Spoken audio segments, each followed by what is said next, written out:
Ftehim storiku bilaterali dwar l-industrija tal-films ġie ffirmat bejn Malta u ċ-Ċina f'Beijing. Dan wara negozjati mexxija mill-Ambaxxata Maltija fiċ-Ċina u l-Kummissjoni Maltija għall-Films.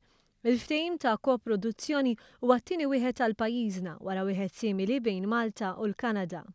Fis-sqarrija l-Kummissjoni Maltija għall-Films qalet li dan se jkompli jwittitri għal negozjati bejn Malta u ċ-Ċina u jkompli jagħti spazju għal Maltin li jipproduċu films u l-industrija Maltija. Huwa grazzi għall appoġġ u l-kooperazzjoni tal-Ambaxxata Maltija f'Beijing li din is-sena Malta rat risq għaliha l-ewwel produzzjoni Ċiniża stqarret il-Kummissjoni.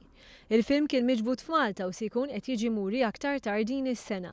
Bħalissa dejja ħidma fuq produzzjoni oħra. Iċ-Ċina għandha l-iktar suq ta' films li qed jikber b'rata maġla. Il-Kummissjoni Maltija għall-Films qed iżid l-inizjattivi immirati biex tattira l-interess tagħhom u biex tipparteċipa fil-Hong Kong International Film and TV Market.